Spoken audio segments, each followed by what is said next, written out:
Good morning, it's December 15th, 2024. My name's Nelson from Holman RV. Today I'm going to be doing a walkthrough on a Forest River Wildwood. This is a 2020 model. And this is the 27RE. I like to start on the outside first. These are your outdoor speakers. You also have another electric outlet on the outside there. This is your inside storage. In the back corner you'll see the back end of your water heater, which is currently in the bypass mode because this unit has been winterized. It's a 2-valve shut-off and bypass system, and that's the back end of your heating system just to the left of it. You have a spare tire, your sewer hose, and you have an additional place for a solar charger that's pre-wired for a solar panel to be added to it. You have your battery in the front. Right there's your battery shut-off switch. It's currently in the on position. These are your 2 propane tanks, your access at the top. They're currently in the on position so that we can demonstrate the stove inside. You have a power jack, up and down, and an outside light for night hookup. This is the outside of the camper. This is the back end of your water heater, and this is where your heater's at. It's putting out heat right now. I have the heat going on the inside, and it already has the screens to keep mud daubers and rodents out of your unit. This is where the sewage tank would hook up. Your 4-inch pipe is the black tank, and the 2-inch pipe is your gray tank. They have also color-coded the handles for you. When emptying this, you would pull the black handle first to drain the black tank with your sewage in it, and then release the gray tank, and that helps rinse out your sewer hose. You also have your low point drain. There's 2 of them there. And this is your 30 amp hookup. Going to the back of the camper. Okay, this is your cable and satellite hookup. This is your city water connection. This is where you would run your garden hose into if you're not using the water pump or the freshwater holding tank. Your freshwater holding tank fill is right here. Simply put your garden hose inside of here and fill it up.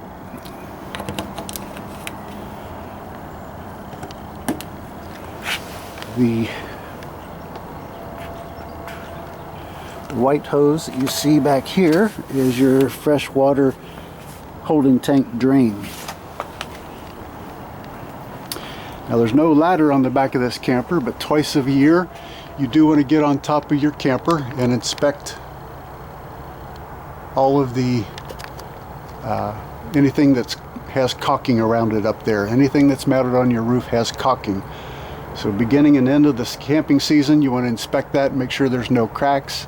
If there is, you want to get some die-core self-leveling caulking and fill in those gaps.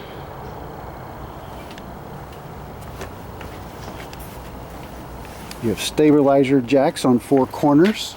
Now these are stabilizer jacks. You do not want to try to level the camper with these. You still want to do it the old-fashioned way, back it in and put it on wood. Then after you disconnect it from your vehicle, get it leveled from front to rear, and then put the stabilizer jacks down to help stabilize the camper when you're walking about. You have the deluxe stairs. To use these stairs though, just make sure that your door is all the way open. These simply fold all the way up into the frame and then lock into position with the yellow handle. To release, put them that way. And it does have easy adjust. You just pull that pin and then you can adjust them as needed. Previous owners already put carpeted covers on them. They left those for you. We'll go inside now.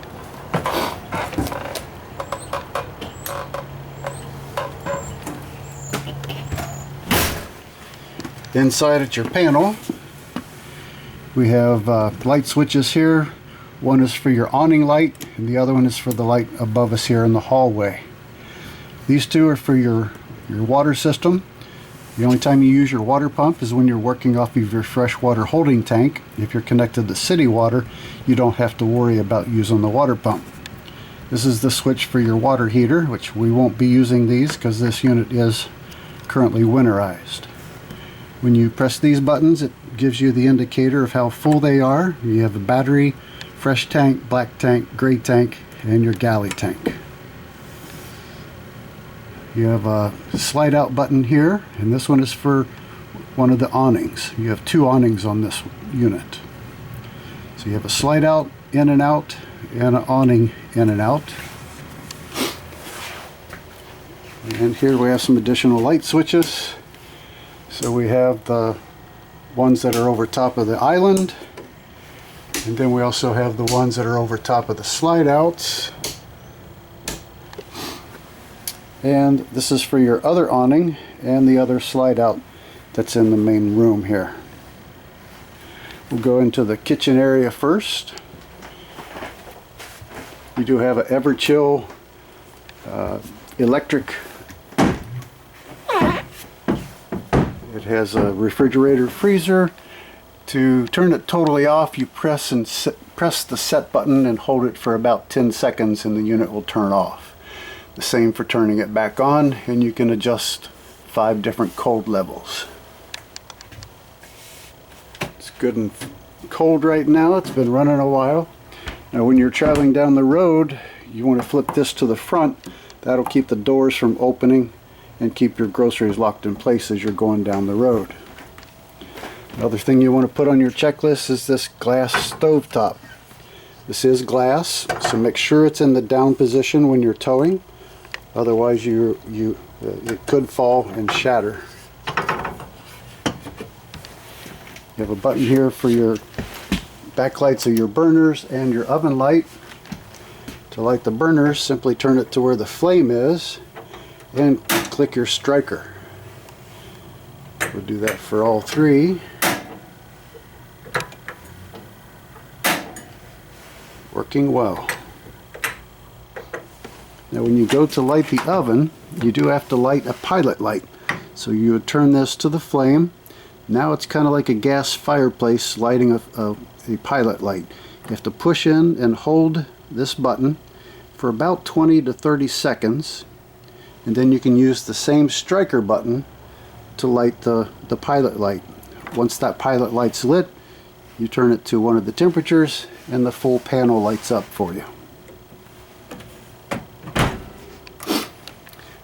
Now this unit is a 30 amp unit, and because of that you can't use the fireplace and the microwave at the same time. So to help remind you of that, there's a switch installed underneath of the microwave. So right now it's in the fireplace position because I have the fireplace turned on. If you want to use the microwave, you flip that switch down to the microwave button and then your microwave will work. You just can't use both at the same time on 30 amp. You have a remote for your fireplace, so it has an on off, and it has a low and high setting, and these up and down arrows, you can actually set a thermostat. We'll set it at 70 for now. And when you hit this flame button, you have four different functions of different lights on your fireplace, and this bottom button is a timer. So you can go 30 minutes up to 5 hours, and then it returns to the off position. When you first turn this fireplace off, the fan will continue to blow the heat out of the top until that element has cooled. Now this little electric unit provides a lot of heat, but it is not connected to the vent system, so it does not blow up into your bedroom like your heating system will. You also have a sound system. on your sound system. We'll turn it on.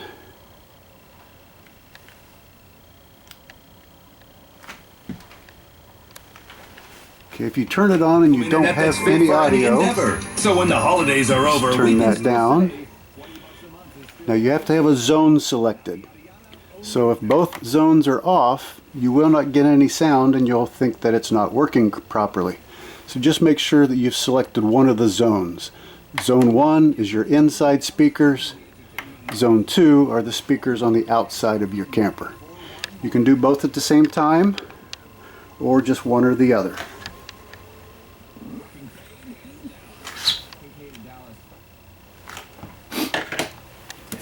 There's a remote for your TV as well. Okay, you do have storage underneath the couch in the back. This is also a scissor bed. So if you pull these arms to the up position, now when you lift the front, it lowers the back and becomes a bed. You also have another bed system for your dinette. Simply two poles that are holding the table up, and they connect at the top here. So if you pull that table off of those poles and remove the poles, this table sits down on the edges of each side, and that becomes an additional bed as well. You also have two recliners.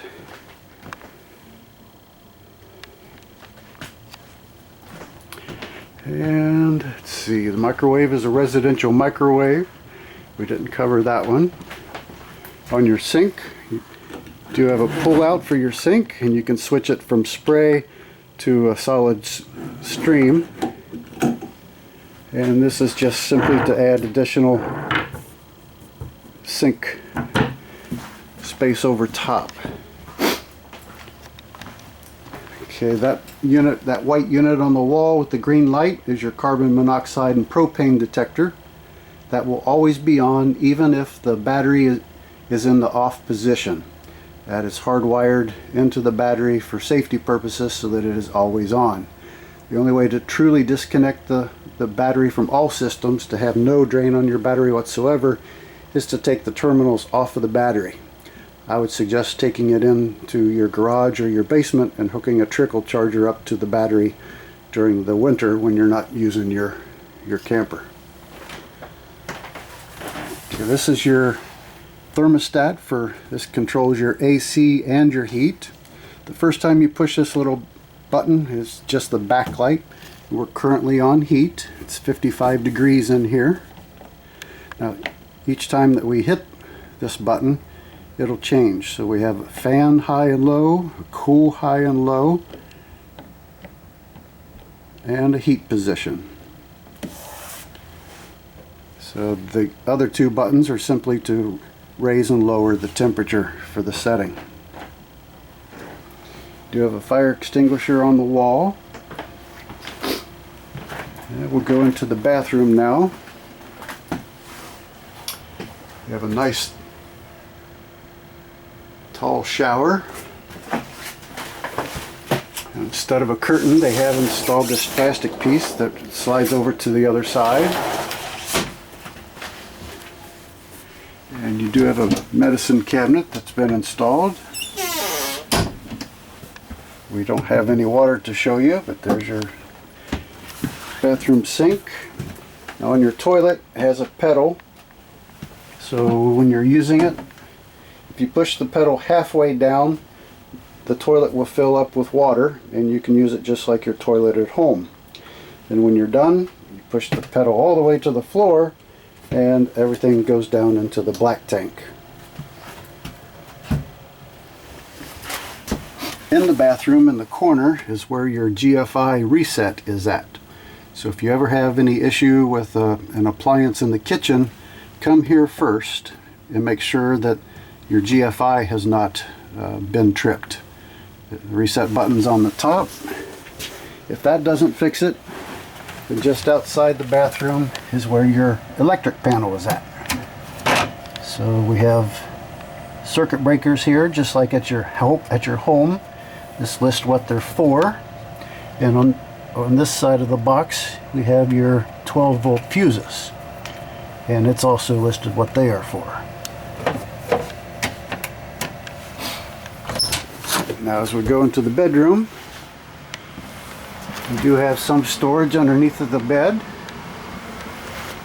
And this bed also raises up so that you have access to that storage area that we showed you earlier in the front.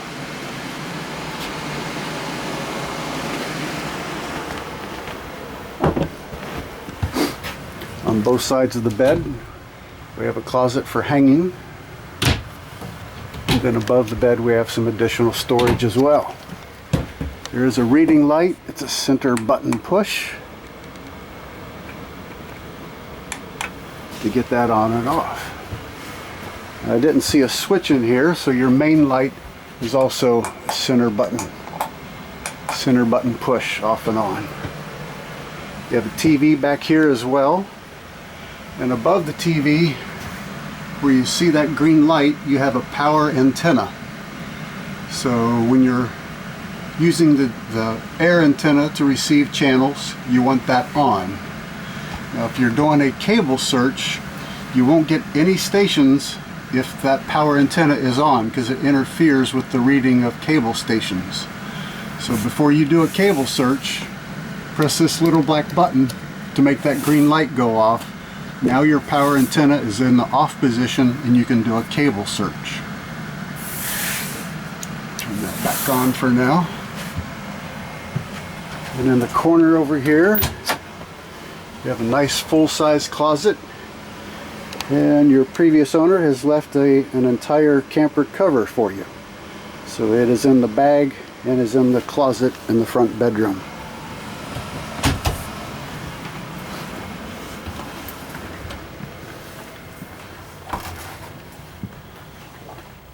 And that concludes our walkthrough. Thank you and have a Merry Christmas.